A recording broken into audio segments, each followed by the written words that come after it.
Welcome, friends, to a podcast with interesting people. I'm Adrian Sinclair, and today I am delighted to have Anoop Kumar on the show again. Anoop is a book author of Is This a Dream book, and he is going to be talking again with us about science, consciousness, and intelligence. And I am thrilled to have him back on the show, and let's get right into it.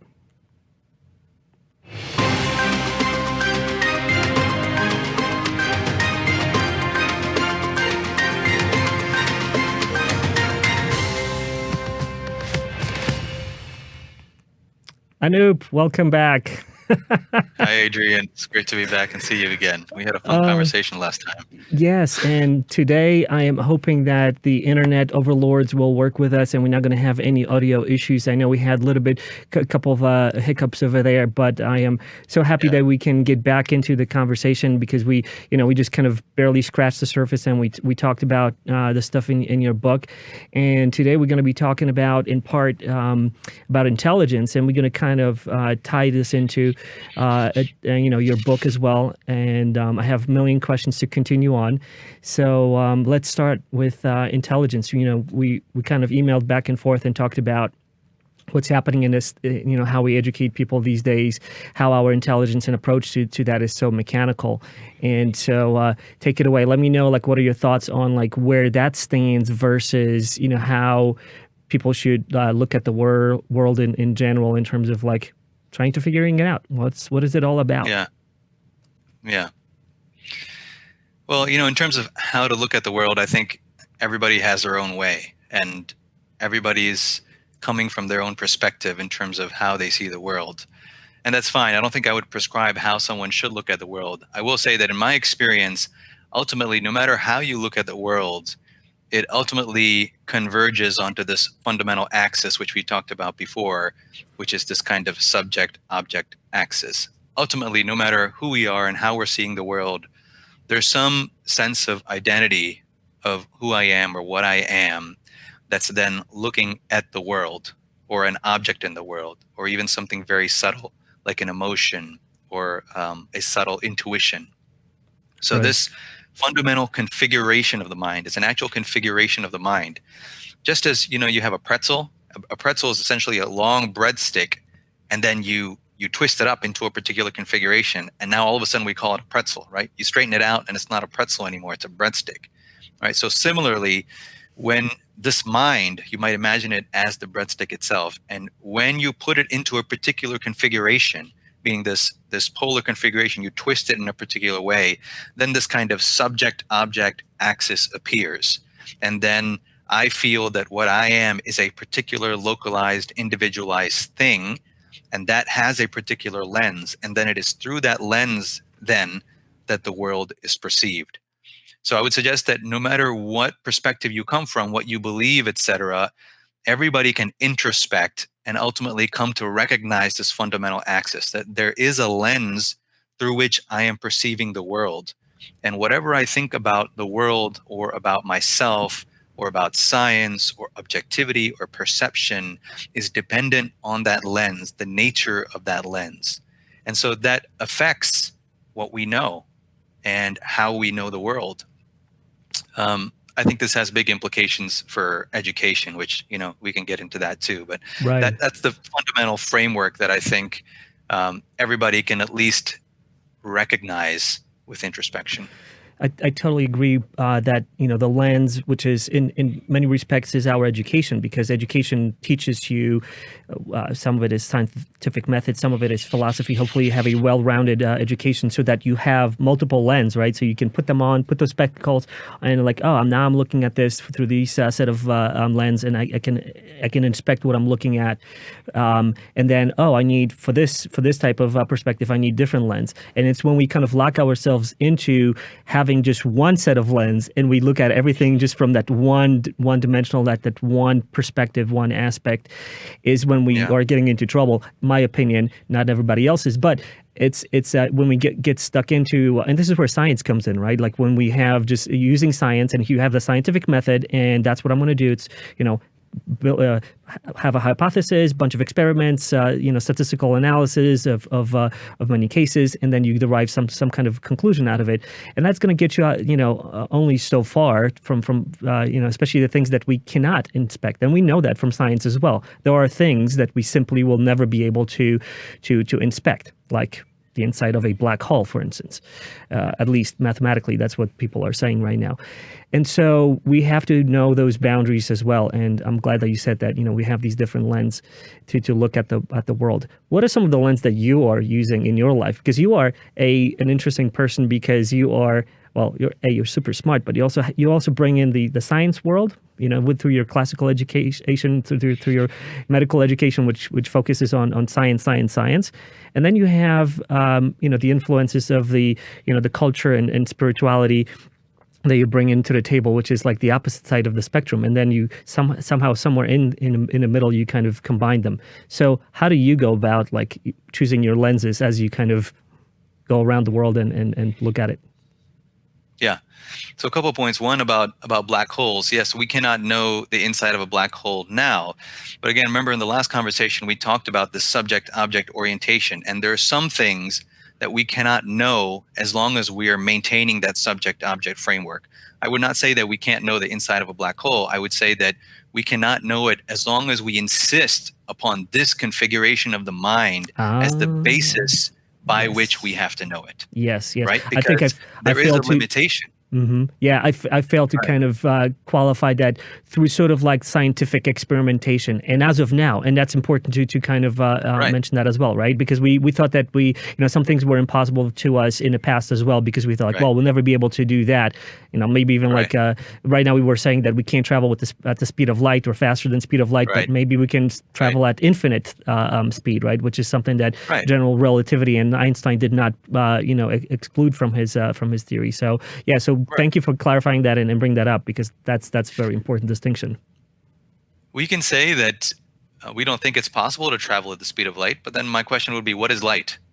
I don't think we have a good answer. Well, if we don't have a good answer for what is light, how much do we really know about it? We know a lot about it, but the question is, how much do we not know about it, right? So you can get into the situation where I know so much because I've read so many books and I've done so many things, and I can write encyclopedias about it. And that shows apparently that I know a lot about it. But how do we know what the denominator is? How do we know how much it is that we don't know? And in fact, we all know this, like it could only take one insight for the entire volumes that we know to be recontextualized, right? So in the case of light, we can't travel faster than the speed of light, apparently. Okay, what is light? Oh, we're not really sure. Okay, so maybe we can, but maybe everything will have to get reorganized. What's inside a black hole? What's beyond a black hole? We don't know. Well, as long as we are within the subject-object configuration and we think that the mind is some little cloud that's dancing in my brain, this kind of cartoonish understanding of the mind, then I don't think we will be able to know those things, at least not well. We'll be able to get close. We'll be able to get some theories, but directly no, not as long as we insist upon this configuration. The other thing is, in science, we're all aware of bias in science, right? All scientists know that there is a tremendous amount of bias that is inherent in us and when we do experiments. And so we take great means to reduce bias, right? So that's why we do randomized double-blind controlled trials. Yeah. Because I want to make sure that I am yes, of course. And that shows that we are aware of our tendency to skew things even when we don't intend to. That's why it's double blind. Even the person who's conducting it, who's involved in that trial, is blind to what's happening, because we're saying that, well, we know there could be some subconscious component that gives some kind of intimation about what's happening, and then we could give away the experiment, or we could influence the experiment. So we're aware of that. The problem is we're not aware to the extent to which it can happen, meaning that even as I sit here and look at you, and you sit here and look at me, and we see two faces, there is already a lens that's there that makes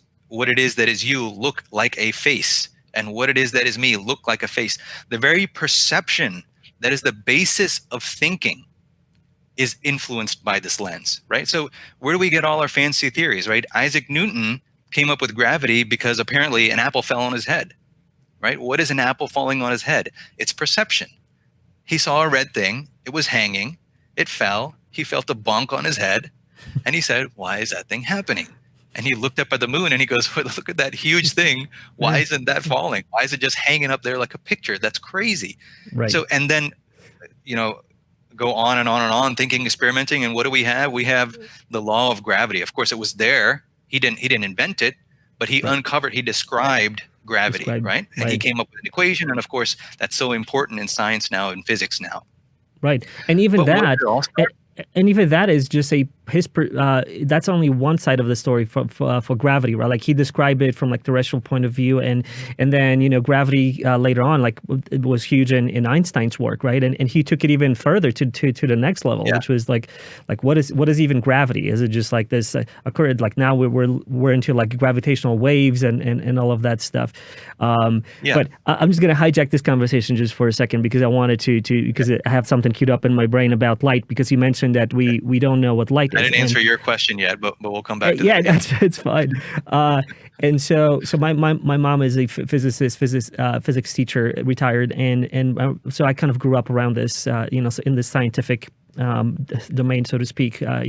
We didn't have a lot of literature in terms of like Moby Dick and so like just the classics, but we had plenty of physics and mathematics books. And as I was a kid, I played with things and I was just reading and just filling my brain with all these questions. And I was asking her at some point when I discovered that light has this this duality of being a wave and particle, right? And I asked her, like, how can that be that in some experiments we observe that it behaves like a wave, and then in other experiments it behaves like particles, and I couldn't reconcile that. And it was this dualism was just like, and we still pretty much don't know. And then it gets even weirder when we get into the quantum world, like when we say like the observer actually influences the the experiment, and then it just goes into like quickly gets away from science into this woo-woo land where people are just kind of extrapolating from this. And quantum is such a popular word that everybody's just throwing quantum in front of something, and then it's like quantum yoga, quantum cucumbers, and it just gets away.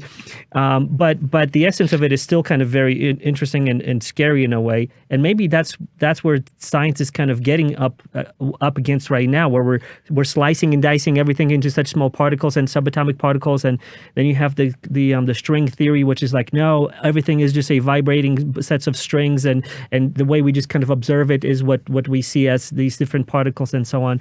So it's getting interesting to an interesting space. But anyways, I just want to kind of throw that in, that how even through experiments and science, we think we know something, but again, it's through that very specific lens, right? Just because we had some experiments that we were able to see light as a wave and then light as a particle, but who knows what other lenses are out there that may show that light is bunch of strings or a bunch of something, or maybe something even else. But so we just have these two lenses through which we see light right now, and we're just trying to definitively describe it what it is.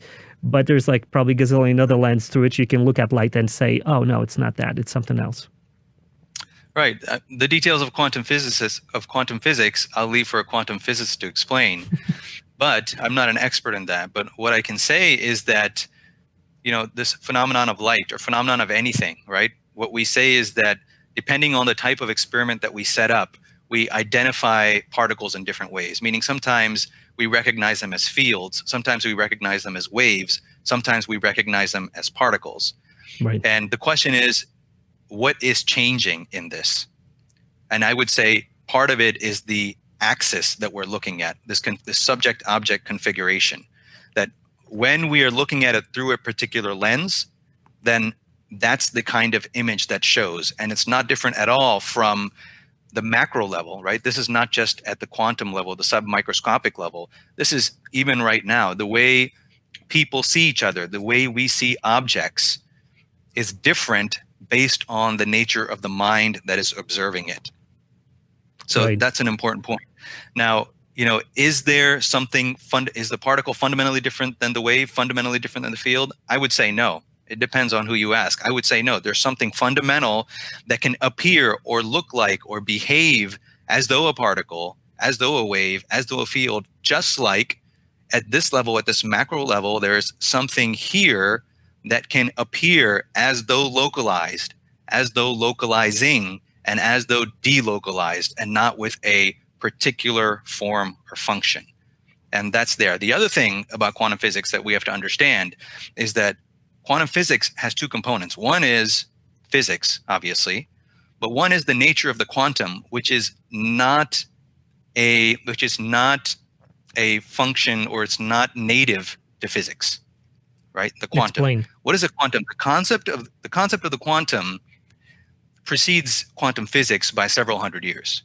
So the word quantum was adopted by physics, specifically by Max Planck, when he was trying to describe energy.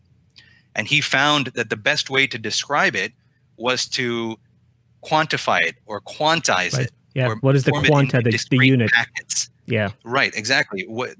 When we look at energy as particular packets, then with that description, he was able to make his experiment work. So he said, look, these are quantized, this is quantized energy. These are packets of energy, because this word quantum existed prior to physics.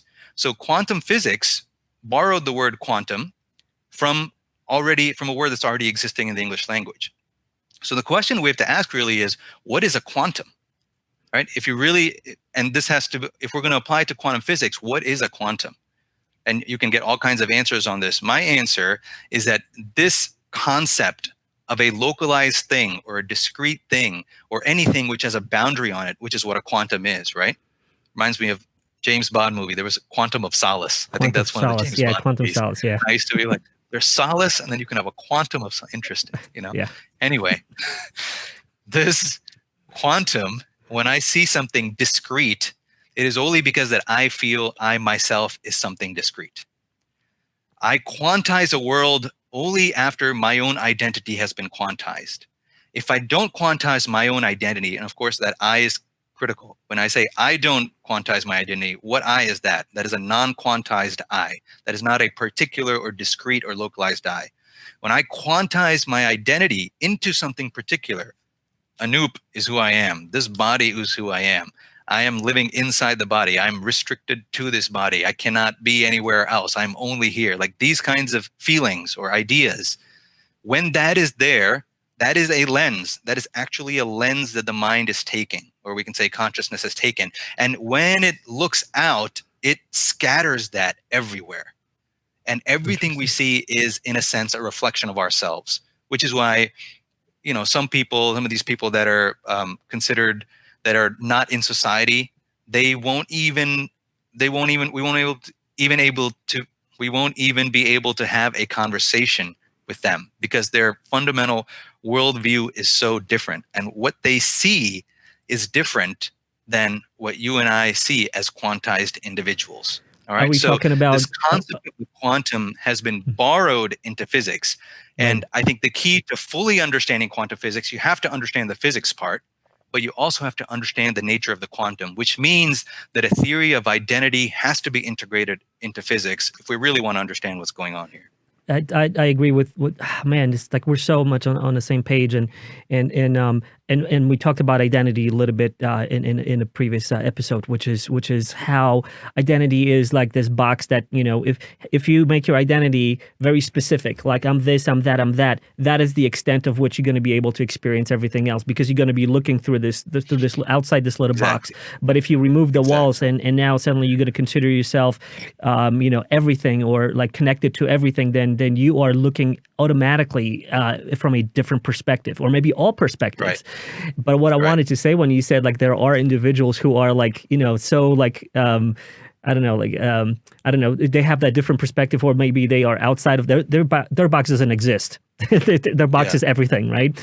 The thing that came to my mind was like gurus, the people who are out there in living, and people come to them with to get some wisdom, and they're trying to wrap their little boxes and expand maybe those little boxes. And I was recently watching a documentary with Ram Dass, and on I think, gosh, what is he, like the what was the title of it? I think it was something about it was about identity. It was like the business of being nobody or something like that, or becoming nobody. Yeah, becoming nobody was the title of it. And one of his gurus, gosh, I forget I forget his name, but he was like he. So a little history on Ram Dass. I don't know how much you know about Ram Dass, but I know the name, but yeah. I don't know much about him. I know So he's into this topics. yeah, so Richard, so his birth name Richard Alpert, and he was a psychologist, and at some point he got connected with Mr.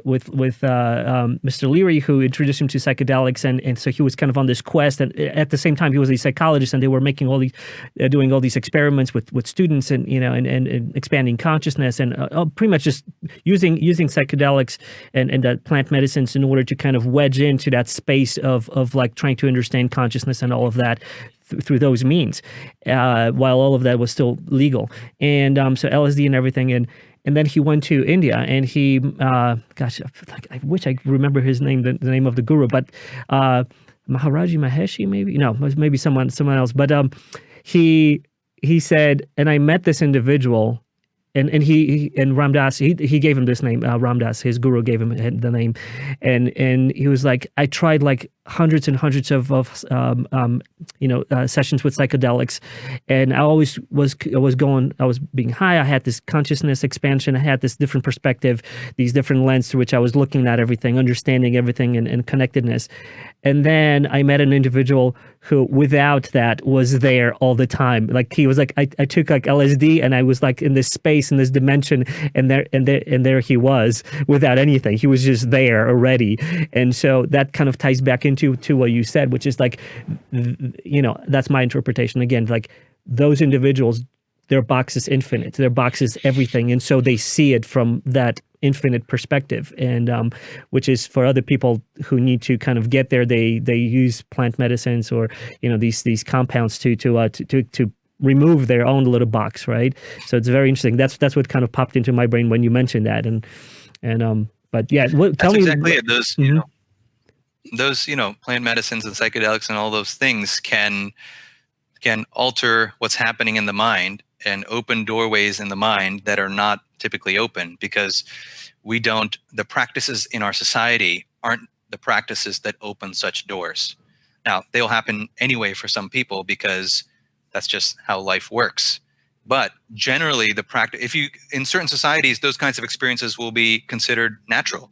That's almost expected to happen because that's the way they configure their minds. That's the way they hold their minds. That's the way they interface with the environment in such a way that those doors will spontaneously open at different periods, right? In our society, in the modern society, generally, no, the thinking is so restricted, and there's such an amount of groupthink about what's normal that it not only generally or often doesn't open, but when it opens, which it does for everybody, by the way, we don't have a framework to talk about it, or the framework is considered scary or wrong or a sign of illness.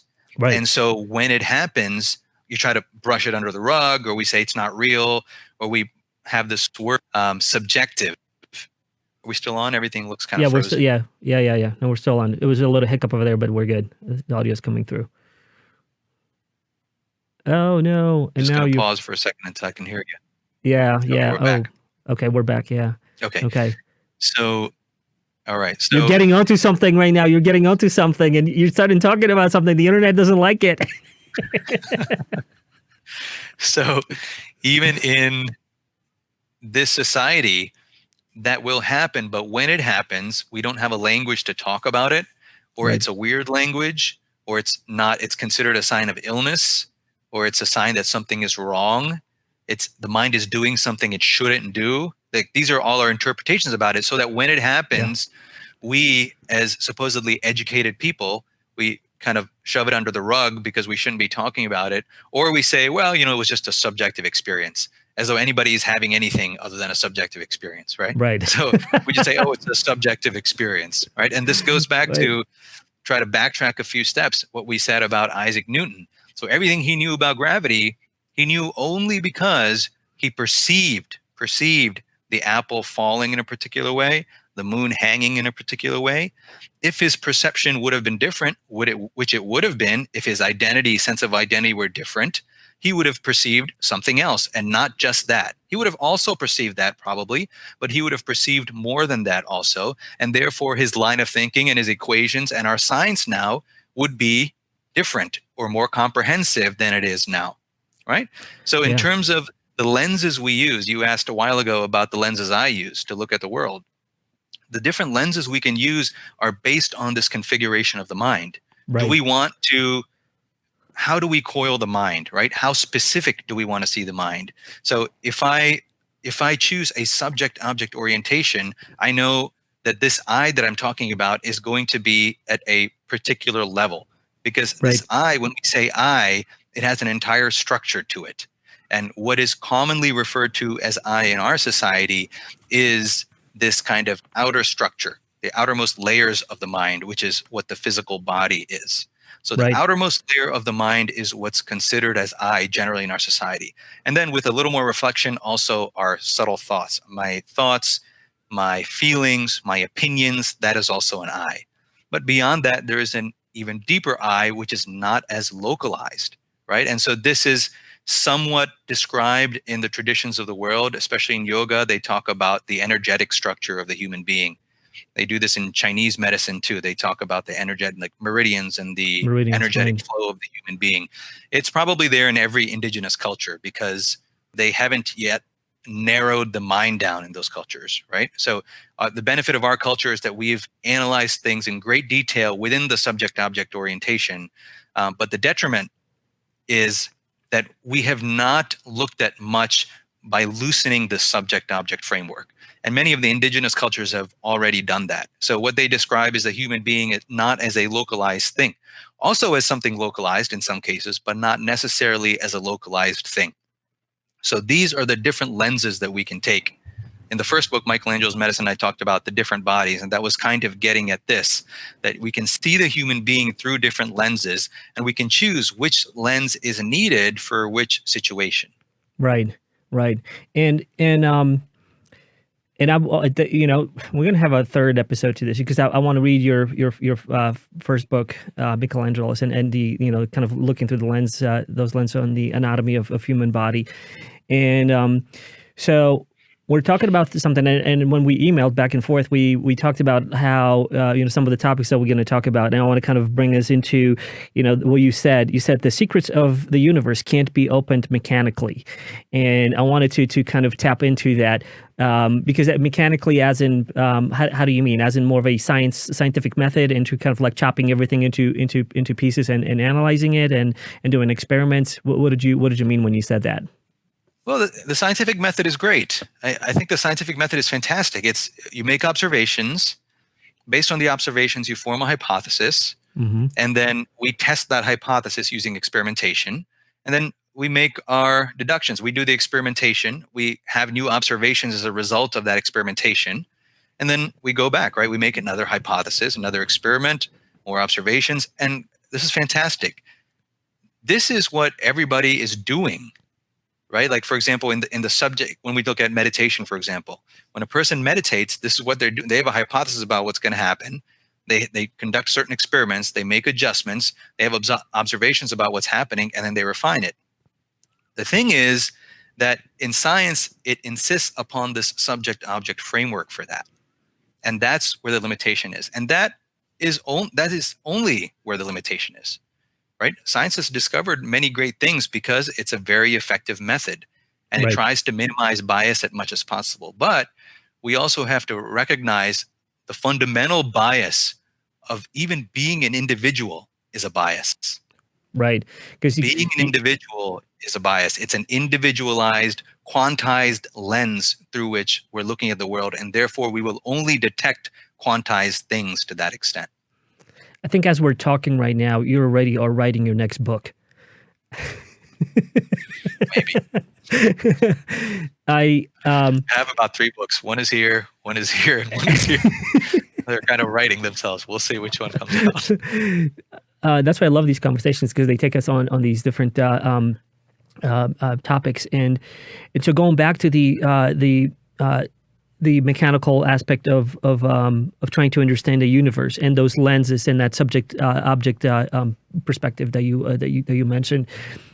What do you think needs to happen? Like, I almost feel like it's the biggest leap that science can make is try to now remove itself from that model of that subject and object, the thing that limits it from that perspective. Is it possible to even do something like that? What do you think? Well, the first thing it needs to do is recognize it and name it. Right? We have this thing, when you name something, it becomes real. Yeah. Nobody's talking about a subject-object framework in science for the most part. Some people are, but in majority, we're not talking about that. That needs to start in our educational system before we become fancy people with fancy degrees.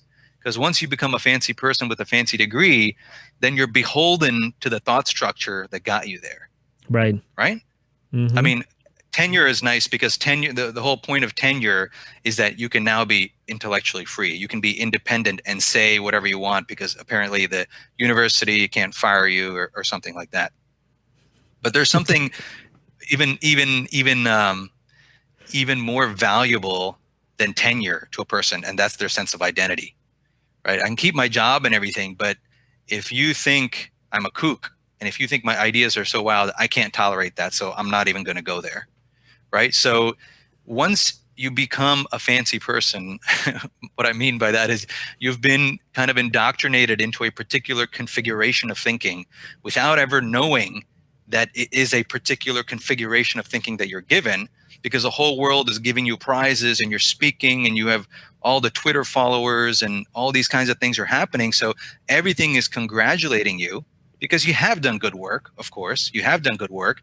But it's very hard at that point to say that, man, that is like, I've kind of been on a track that is coming to a dead end. And all these people that sound strange and are talking about all these strange things might actually be onto something, but they don't have any fancy degrees. And Right. they don't have tenure and they don't have this. Like, how can I actually go there? Like, my identity is now hooked. I'm so hooked to this, am I able to let go of this? And Right. just be like, you know what, guys, we not only do we not know it all, which most people would admit, but Yeah. this is the end of this road. There is an end to this road, and there is another road we have to travel. And let's name this. The crossroads is the subject-object interface. That is the dead end, and that is also the starting point. That's the, what is it, The Road Less Taken by Robert Frost, or The Path Less Taken? He says something like, Right.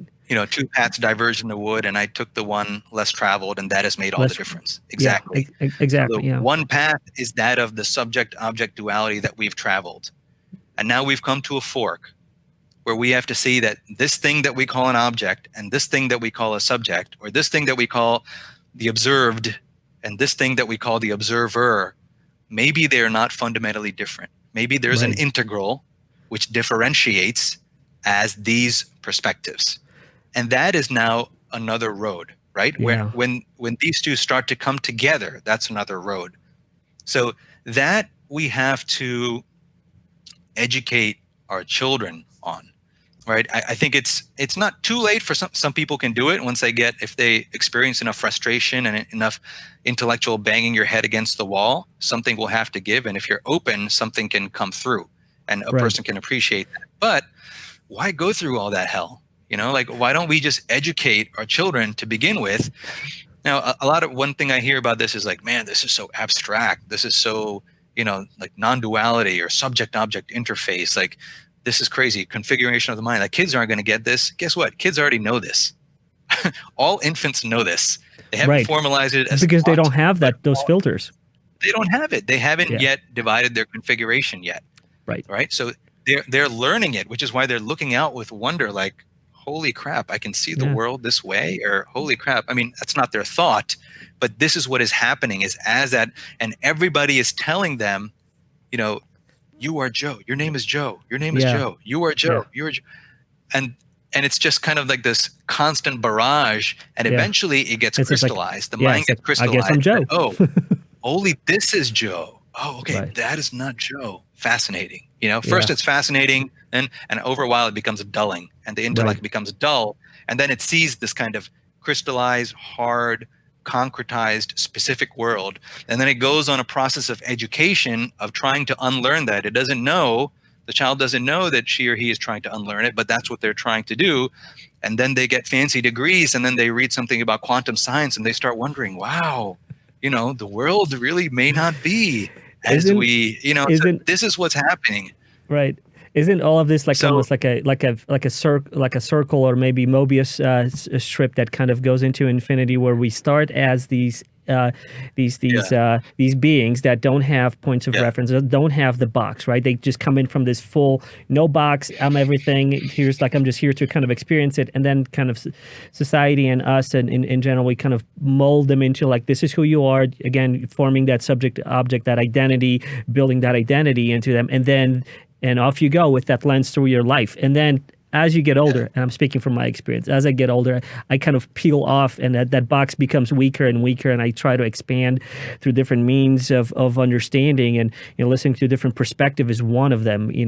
Speaking like to people like you who are like bringing in all these different perspectives. That's one way of kind of expanding it. Others do it through plant medicines. Others do through meditation. Others do through other sorts of practices in effort to kind of expand all of that. And then at the end, as we're ready to kind of fold back into the the universe as we die, we kind of like our identity just dissipates, and like people like Eckhart Tolle was talking about this. It's a eye-opening experience when you're with someone who is on a deathbed, and that identity just finally melts away, and now they realize they're going back into this fold of everything. But the confinement of being in that box was their whole life, and so you have that introspection at the end of the journey, right? And you're like, oh, okay, now I see, right? But I wanted to make another comment about what you just said. With coming to that fork in science where we have to like now maybe inspect and revise how we're looking at things. And I totally understand what you're saying. When you're, let's say, a PhD, you have this sort of structured way how you were taught how things are working in this kind of educational structure, and now you have to kind of hold on to that because your reputation and everything what you stand for and how you go about things is tied to it. So it's super hard for you to now say like, oh, now I'm looking at something because I had some kind of I meditated, and now I had this vision of something, and now I'm trying to incorporate that into this on this road that I am at.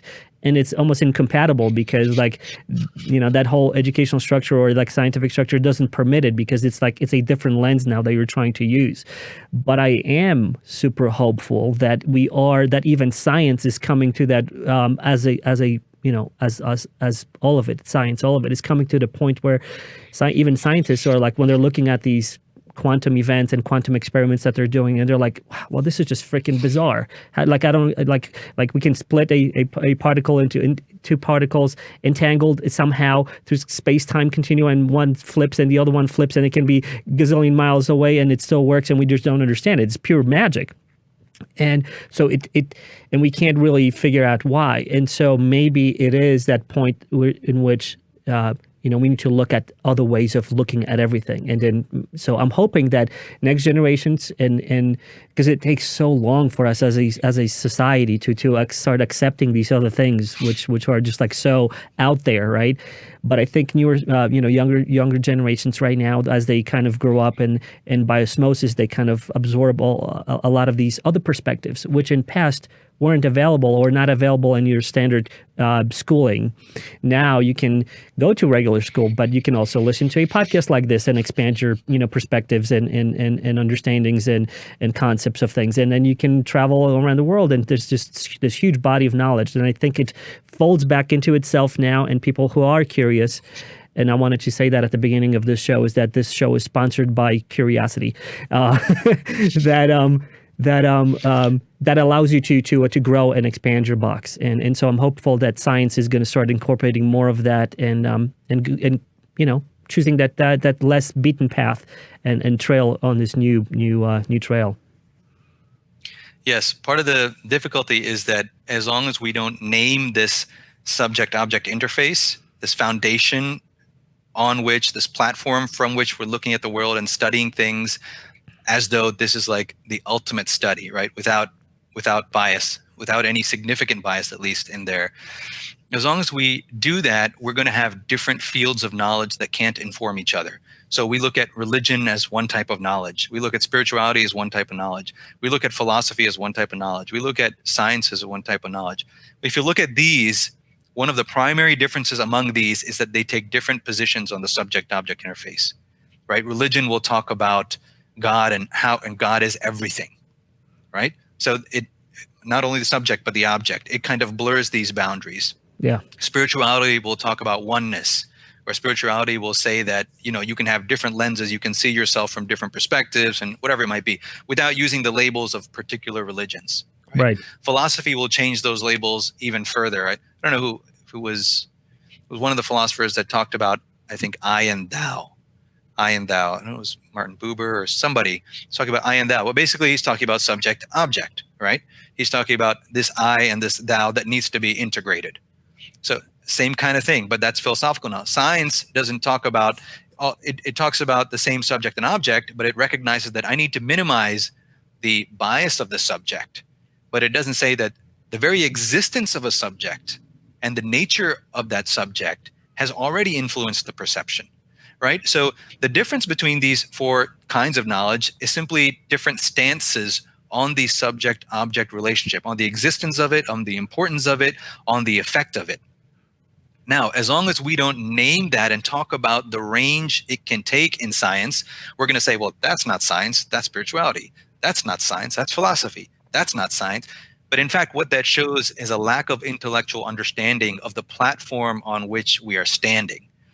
Everybody is standing on a similar platform. The ingredients of the platform are the same for everybody. It doesn't matter if you have advanced degrees or no degree at all. It doesn't matter if you're considered really smart or not smart. If you don't recognize that you're on that platform and the extent to which that platform can affect what you see, we're going to be creating different fields of knowledge as if they have different value.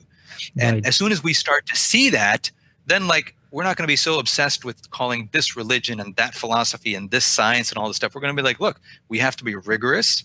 We have to create our hypotheses. We have to do our experiments. We have to make our observations. But that also includes the nature of the subject, the nature of the fundamental platform, right? When an infant is born, they begin with this feeling of what they are. And Right. when you talked about birth and death, when the living entity takes a particular form, which is what we call birth, right? It's not like the human being just poof, like magic, right? When a particular entity takes a perceptual form, something that we perceive and say, yes, now this baby exists, then the nature of this world is such that there is a subject-object aspect to it, right? It's a very particular kind of feeling that one is a body and then there's a body of things out there. So we can't talk about that in science because, that's philosophy, or that's spirituality, or that's religion. Well, why is it religion? Because we have not yet identified this platform we're standing on, which is subject-object interface. And as soon as we recognize that and we look into the nature of the subject, we will discover, as millions of people have done in history, that this body is an aspect of what we are. This personal mind, these thoughts are an aspect of what we are, and these things can come and go. And there are other aspects to what we are that are not subject to the birth and death of a particular lifetime. This isn't religion. It can be. It isn't spirituality. It can be. It isn't philosophy. It can be. It's common sense. It's practical experience. We're sitting here looking at screens, not spiritual. Why? Because we all agree we see it. It doesn't have to become something weird. Right. So why don't we simply introspect on the nature of the platform that we're standing on, and thereby gain whatever data we gain, and then use that to say, okay, you know what? All the stuff that we thought was esoteric and weird, it was only because I didn't look at the nature of the subject. Let's Right. include that in our study and broaden our field of knowledge. If we would have gone 100 years in the past, maybe a little bit more, and showed people this kind of like we can look at screens and talk, thousands of miles away, it would have been magic to them. It might have been a spiritual experience to them. Right. But, it would have been. It would have been an epiphany. Epiphany, right? Like this is like you're talking to some kind of portal. You're like, yeah, we call it the internet. Right. It just goes in over here, comes out over there, and connects. Where's the internet? Well, it's everywhere. Everywhere. Yeah. It's the cloud now. Yeah, It's right. like, what, but where? Can I touch it? Like, what is Right. this? I forget the quote, but it was something to the effect of like, any sufficient high level of technology it would be considered magic, by some people in the past or something like that. And it's true. And that's kind of like what I think we are having in science right now as well, where you have people, scientists, rigorously dissecting these particles and these things into smaller and smaller things, and observing what kind of falls out of this these particle accelerators as they smash these things, and they're like, oh my goodness, it's like it's amazing. I can't believe that we're seeing all this variety of things popping out of this, and then they behave weirdly, and now suddenly this becomes magical because it's like we can't describe it. It's just like it's happening. It's kind of super weird, and again, at some point maybe we will understand it. But if you would apply what you just said, how would you see future in terms of progression of science? Like if I could take you now into some kind of a time machine, or give you a magic wand to be able to change how we do science and how we incorporate the things that you mentioned, so scientists would have this as a basis, like they would know that, okay, this is the platform from which we observe everything. How do you think this would change science? What are your thoughts on that, and how can we get there? If you would have a suggestion to someone who might be listening to this and say like, okay.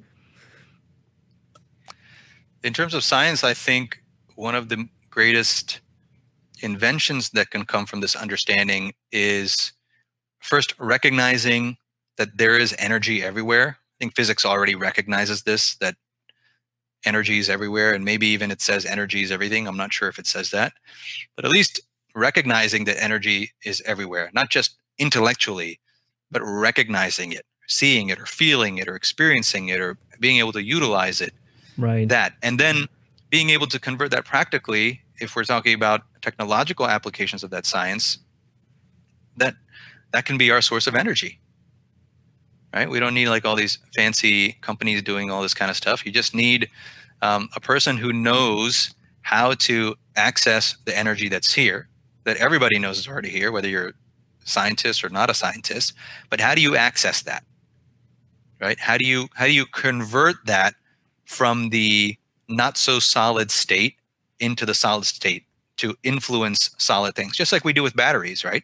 Batteries are a stored form of energy, and but that energy itself might not be solid, but it can influence solid things to do certain things. Right. So just like that, how can we have, let's say, a battery, but that is charging with the ubiquitous energy in the universe, right? So that's one technological application of science. Another big one would be healing in healthcare, right? As long as I feel that I am a body and only a body, then the resources that I have are that of the body. If I start to recognize that I am also a mind, then the resources that are available are that of the mind. Now, the resources are available according to the level of that particular mind that I feel I am, the nature of that particular mind. So if I feel like, yes, I have a mind, but my mind is that little cloud tucked away between a few sulci in the brain, then that is going to be the kind of resource that I can bring to myself to help heal. Right? We're Right. all healing the body all the time, right? We're healing the mind all the time. Like when we're confused about something and we get clear on that, that's a kind of healing, right? It's a kind of integration. When the body sustains a cut, it heals itself. Like this kind of healing is happening all the time. It's a continuous process in the body of renewal and dying and renewal and dying, right? The skin, the outer layer of the skin is dead. It's completely dead. The deepest layer of the skin is being born all the time. And your skin itself is a cycle of birth and death and birth and death. And so too for the whole organism is the cycle of birth and death. So how much insight do we have into this nature of the body depends on what we recognize ourselves as the Right. body, as the mind, as a broader mind, as something deeper, whatever we want to call it. And according to that, different levels of resources come. And if we want to, then we can use those resources to help heal the body. Now, I'm an emergency physician. So what I'm speaking about here is obviously not what we understand now in medical science, right? In medical science now, we understand primarily the body. We're starting to recognize through integrative medicine and such programs that the mind itself has an influence on the body, but we haven't yet gone to the deeper layer of the mind and to the subject-object nexus to recognize that, in fact, we might say that what we call this body itself is the outer shell of the mind. It is the Interesting. expressiveness of the mind that is appearing as the body. So as we recognize this and go deeper, my prediction is that we will naturally be able to harness these deeper resources and bring them to bear on the body. So instead of only using physical resources or personal mental resources, we'll be able to use deeper and broader resources to affect changes in the body, which we call healing or curing or whatever it might be. So those are That two is. ways, Mhm. energy and healing. That is so interesting that you say that, because a lot, like most of the process you're not conscious of, like when you said, that you cut yourself and your body just goes and fixes itself, right? You don't consciously do that. You don't say like, okay, I'm going to send extra teams over here to fix this little cut over here. Now it's just like it just happens automatically. So there's like this innate intelligence, and so it's we're not incorporating that in sort of like our medical practices yet at that point, because we don't have understanding like how that, like, so yeah, we know something is happening in subconsciousness, and there's a lot of autonomous processes that are happening. We know that there's certain regions of the brain that are responsible for doing some of these autonomous things, like breathing and your heartbeat and all of that stuff. But there's just like so much more, and so I think like opening up. I think that's a difficult part for the science, right? To open up to those possibilities. And it's again, it goes back into what you said before, which is because we are on these highways of thought and we're unwilling to take an exit and take something that's just unknown, and because of our identities in part, because we have our reputation on the line. And only those brave ones, or those who are like so senior that they don't care anymore, and they're just like, I'll just do it anyways, and I'll just go away. So that's why like being older and having these senior people who are getting to that point, which like I don't care anymore. I listen to those people very, very carefully, because they are at that point in their lives in which they will be Right. like, this is, I've been Yeah. doing this for 40 years, 50 years, whatever. And, like, let me tell you something. And I Yeah. love that, because those are the gems. Those are the moments when that happens. It's like you recognize that that's your opportunity of potentially changing a course on this, on this road. Yeah, and this opening up that you mentioned is hard for everyone. It doesn't matter what role you're playing in society or what you're not. Looking at the sense of identity and the nature of identity is difficult for everyone, because there's always some sense of what we are, right? That's where we start from, is some sense of what we are. We might not think about it, we might not formalize it, we might not declare it, but there's some sense of what we are. Right. And then to look into that and to see that, man, all my assumptions about this world and about who I am and all this stuff is anchored in this sense of who I am or what I am. That, and then, okay, then what if that goes away? That can be very scary. And It so, is. I don't criticize anyone for like how far they go with this exploration. I would make a criticism though of people who are in positions of power, meaning that communicating what is right, people who are communicating what is right, especially professors, teachers, people in formal roles, who refuse to acknowledge or don't publicly acknowledge that there is a subject object platform on which they stand, and that at the very least it is possible that by looking into the nature of this platform, that a vast majority of what we know would be dramatically recontextualized. Mm. In my opinion, any teacher or professor or communicator who's not acknowledging that in their own language, in their own way, is they're doing a disservice to their students and to the society, because they're continuously putting us down that one track that Robert Frost said will not make much of a difference. Like, it's the other Yeah. track that will make a difference, given that we know what we know. It's not that it's not important, but it's that we have explored that path very well and we have described it very well. And now we need to go beyond that. So Yeah. are there any teachers or professors watching? I request that you do this. It doesn't matter if you are teaching an advanced course in graduate school or medical school, or if you are teaching elementary school kids, right? when we know something, when we want to know anything, it is first a sense of identity that is present. So ask your students to become aware of their sense of who they are. And if you think this is spiritual or religious, you're missing the point. You're missing something huge, because everybody in the world experiences this, whether they're religious or spiritual or not. Becoming more aware of what's happening is intelligence. It's not spiritual. Right. Unless you want to label it that, which is Or fine. unless you want to label that way. Ask your students, right? Ask your students to become first aware of what it feels like to be them. Right. Become aware of their thoughts. Become aware of how they feel.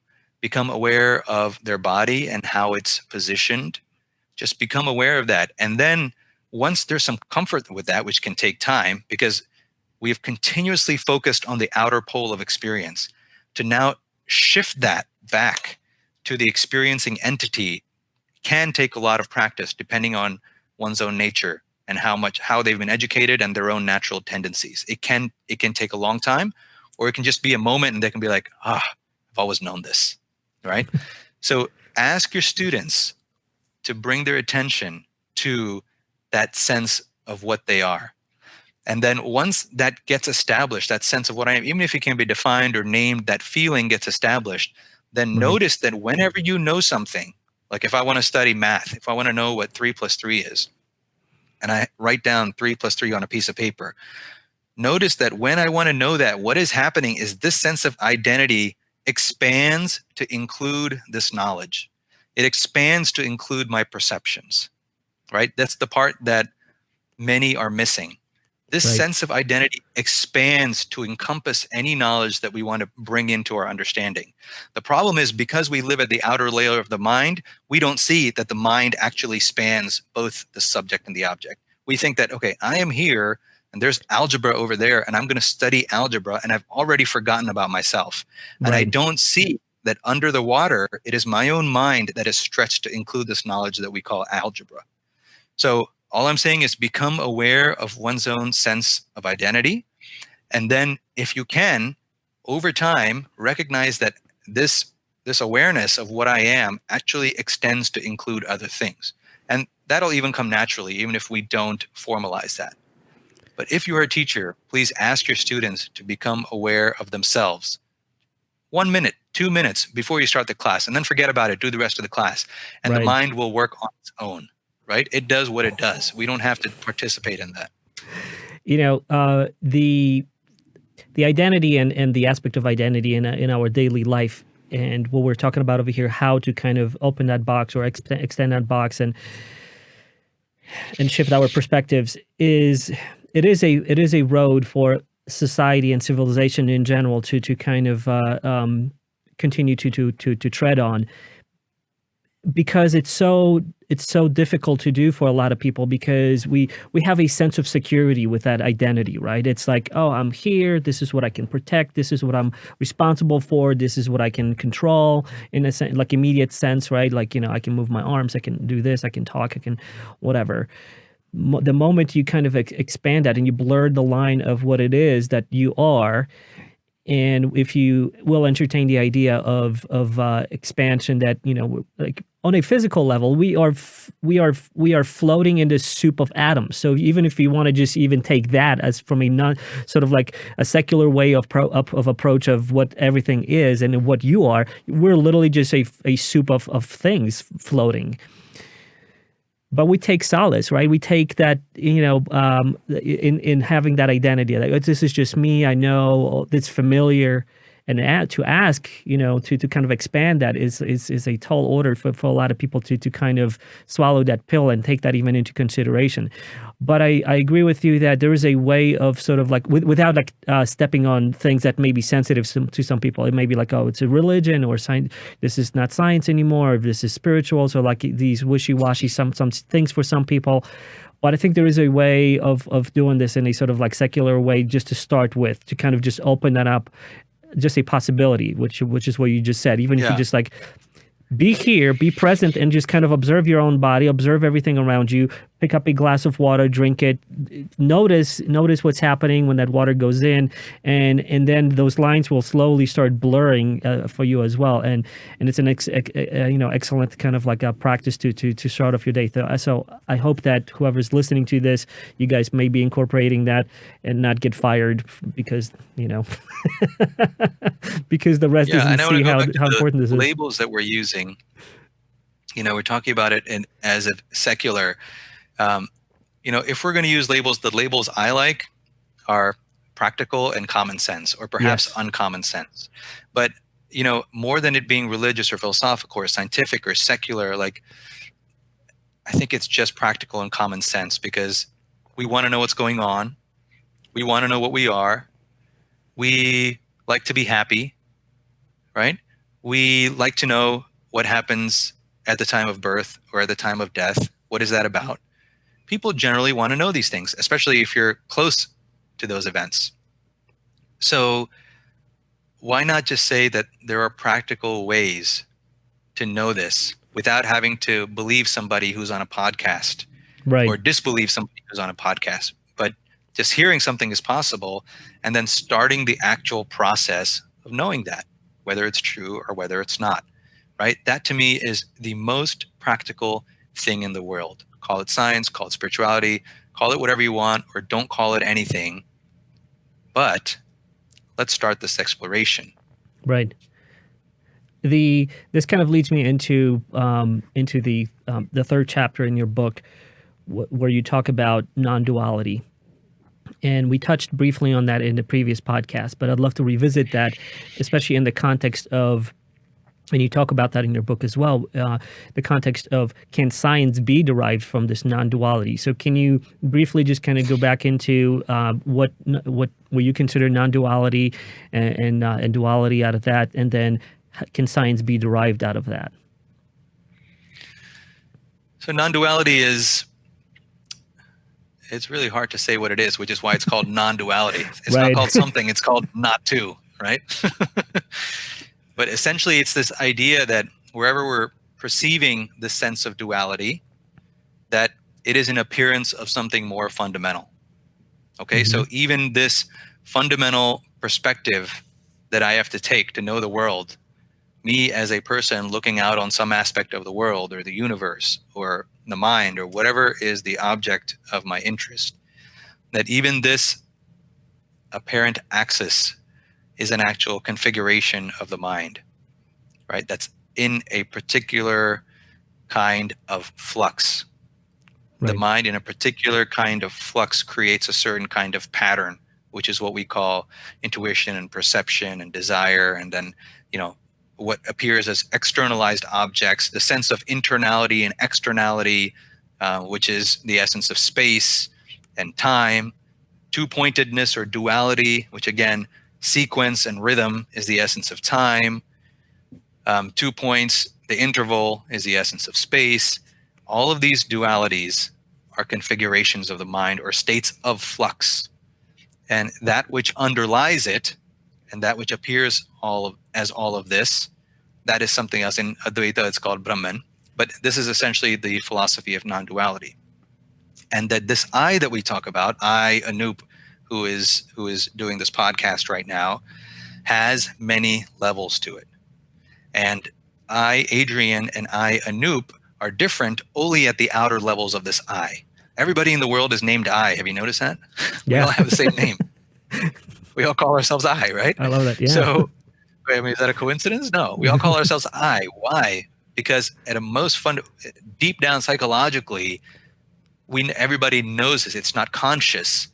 But this I, the outer layers of it, it's like a tree, right? Like the smallest branches are like Adrian and then Anoop. As you go a little bit deeper, then it's the minds. And our minds are a little bit more similar. There's not as much difference, right? Our minds could be together even if the body isn't, meaning like we could be thinking about the same thing. We could be like, oh, he said this. Like our minds could be meeting even if the bodies aren't meeting, right?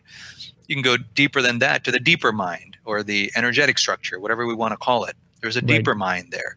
And the deeper and deeper you go, the less and less different the mind is or the body is or whatever you want to call it is. At some point, these labels are meaningless because they have integrated now. They're not differentiated into different labels, right? Right. So that It's trunk of the tree then yeah. would be, right. The trunk of the tree would be what we call, I guess, non-duality. But when you look at it from the branches, it looks like oneness.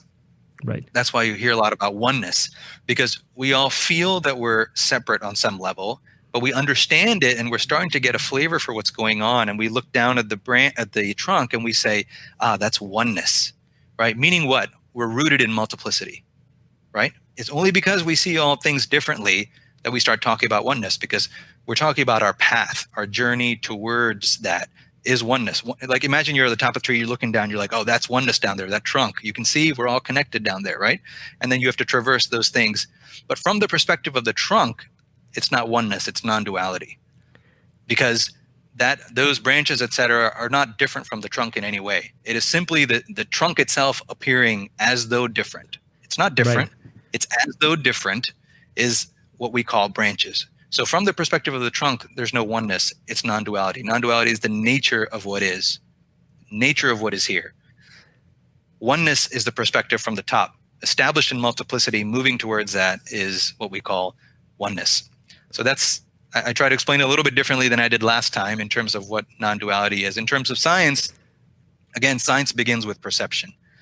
And that's something I feel like we don't like to admit, because perception, now we're starting to realize as a society that perception is kind of flimsy, right? I mean, we all know that if you put on shades and your shades are tinted pink, we're going to be like, the world is pink. Right. You can do all the studies you want, right? You know, with all the advanced statistics, and you can have all the fancy people talking about it, and they'll all say, look, guys, the world is pink. Trust me. I've got the best education. The world is pink. Well, you didn't know that you were wearing pink glasses, right? So the lens that we're looking through when we're looking at the world is through perception, is through the mind, which gives us a certain perception. And that's where science begins. So how does science derive from Advaita? Well, this non-duality differentiates and localizes as a sense of identity. And when there is a sense of identity, there is a lens that is associated with that. The identity itself is a lens. It is a lens. And then I see the world in one way and I say, wow, look at Jupiter. Jupiter looks like this, and it's got this big red spot, and that's what it is. And, you know, let's study it. No, you got to study the lens.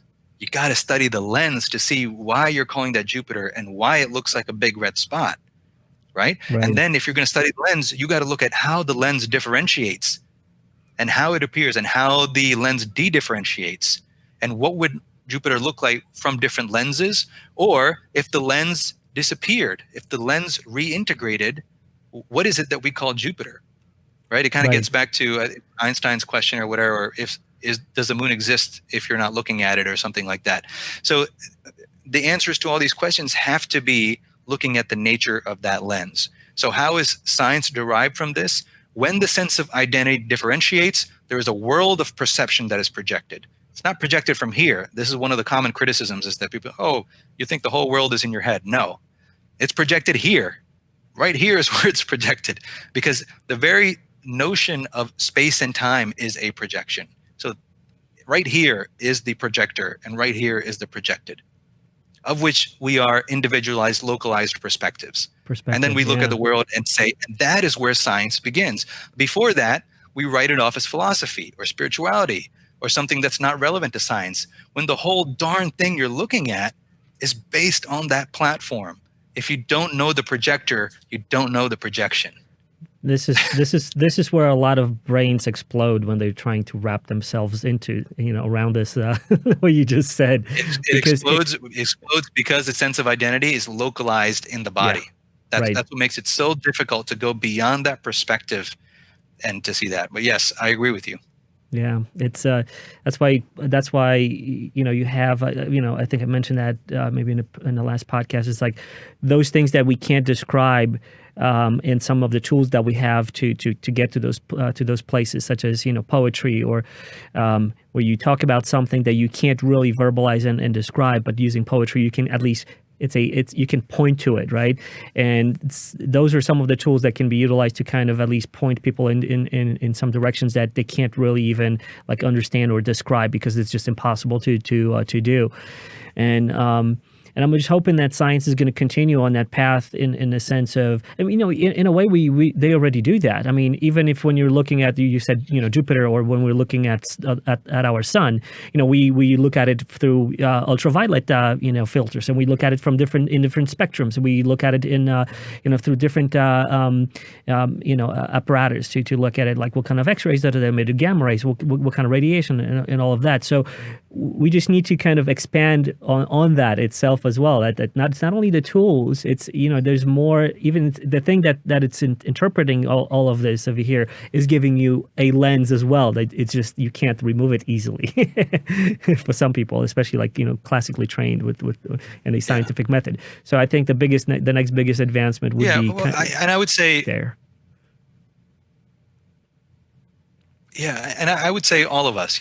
This isn't just about scientists or philosophers or people. It's all of us, right? This is something that I'm working on, right? Like recognizing the nature of identity and how it filters into the world and what happens. Like all of us have to do this because, as much it's not that it's one group of people that needs to do this, because we're all responsible for what's happening here, and we all have an influence on it, whether it's in a formalized role or not. Right. So if this is true, if non-duality is the case, then we're all differentiated aspects of something, right? And so the minds are all connected at some level. So the way in which we hold our minds, meaning the configurations that we choose, right? The awareness of the sense of identity and the awareness of how we're using our minds, that itself has an influence, because that is coming from this deeper structure. And so the way you and I hold ourselves has an effect on others, whether or not we talk about philosophy or subject object or science and all that stuff. So although I'm talking about science here, I'm talking about science only because it has been so successful and it's been so damn good at doing so many things. Right. And now this is the next step that it has to take, and it's a difficult step. So sometimes you got to point it out, you got to highlight it, you got to put a spotlight on it. Sometimes people sweat. That's the way sometimes it has to happen, because that's how great science is, right? However, that's not just science. That's all of us that have to look at the sense of identity. Yeah. And it's not easy to do for anybody, because it's not just about degrees and titles, although that's a big part of it. It's also just about whatever you feel you are and however it is that you relate to this apparent world. Right. So that's for all of us.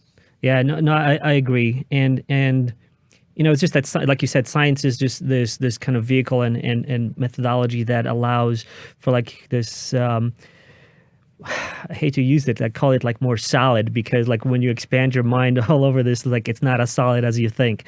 You think you don't know. It's but it gives us that sense of that we can cling to it because it seems so solid. But you're right, everybody has to sort of like expand their mind to understand this.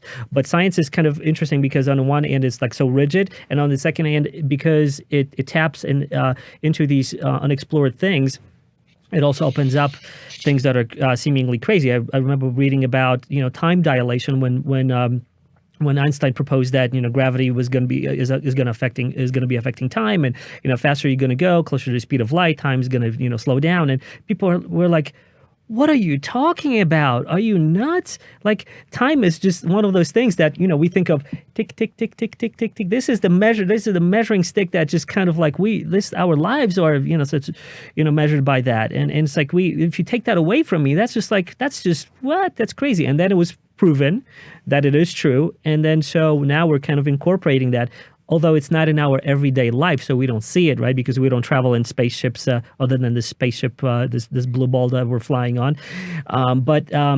So we don't see it in our daily life. But science already kind of in an odd way, punctured that kind of topic, right? So it's interesting. On one end is like so seemingly solid, and on the other end is touching all these things, which is like what quantum, what time dilation, all these different things. So now if we just eat our own dog food in a sense, and people incorporate that into their everyday life, then maybe that's a vehicle for them to start actually expanding a little bit and start thinking about this in different categories. So I'm hopeful that it will just take time, and hopefully maybe in our lifetimes, who knows, maybe there's going to be a massive thing where science merges with this expanded consciousness approach to everything, to kind of take us to way different level. And I believe that it would be a quantum leap, no pun intended, to really get us to like a whole different set of science. And I think, well, that's something that we can, each of us can do now. Like, I mean, we don't have to, wait for some time in the future. Right. If everybody who's watching this just starts to do their own experimentation within themselves, then that much changes there. That much changes there, and everybody will start to get their own insights. That's what's so beautiful about it, is that you don't have to listen to somebody else's framework. Everybody says it or describes it in their own way, but when a person goes and examines their sense of identity and what's going on beneath that, then that filters up into their own personal mind and the way they think about things, and it gets its own expression. It might be in art, it might be in music, it might be in sports, it might be in philosophy, it might be in science, whatever it might be. But whatever they do then is imbued with that. And that makes a difference on anybody who is interfacing with that. So in terms of like sometime in the future, no, I think the time is now. Like, the time is, we can all do this right now, experiment right now, look within right now. Yeah, I think the outward signs of that might take some time to show up. Who knows? That's kind of how I meant it. Like the change itself is instantaneous. Yeah. Right. It's like meditation, and I like that I'm hearing more and more people are meditating, because it's traveling inwards to travel outwards. Going through yourself, through the inside, and that introspection is what's affecting the outer world. And so you're right. I mean, we can do all of this right now. How I meant it was that science and the effects sort of like of the science out there we're going to see later in the future. But it starts from within as well to kind of change how we look at things.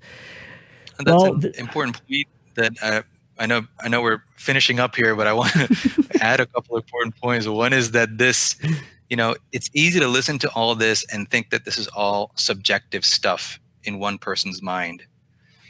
What I'm saying is, as a person goes apparently inwards, it's an apparent movement inwards, that this idea of inner and outer gets integrated. Right? This idea of subjective and objective gets integrated. That seems so fundamental to the world, that there is an objective externality and an internal subjectivity, that this too gets integrated. And so it's not just, that stuff's just subjective. We don't need to experiment that. No, by going through what looks like subjectivity, the objectivity can get integrated too. And that integrated place is neither subjective nor objective. It's something like what we appreciate in the society as objective, because we like something that's independently objective, and that's what's considered true. Fine, let's call it objective. But what it is actually a subjective nor objective, but which differentiates into both. So that's an important point. And the other thing is, try for yourself. For everybody listening, try for yourself, introspect in whichever way works for you, and let's see what happens. Well, we're going to leave it on that, because we're going to be talking some more. And I'm looking forward to our next episode, when we're going to be talking, we might tie in some of those things, but I'm looking forward to reading your first book and getting that perspective, and looking forward again to talking to you. You are an amazing person, amazing Brahman that is shedding the light on from different perspectives, and I really enjoy our conversations. And we'll chat offline about the topics that we're going to talk about next time. But I'm very much looking forward to this, and thank you for being on the show. For all of you who haven't seen the first episode, Anoop Kumar is an author of "Is This a Dream?" Reflections on the Awakening Mind, and it's been a pleasure talking with you. And I'll see you next time. Thanks, Adrian. The world is full of interesting people with wisdom and extraordinary experiences to learn from. Join me on a journey to discover them, speak with them, and learn from them. I'm Adrian Sinclair. host of A Podcast with Interesting People at apodcast.com.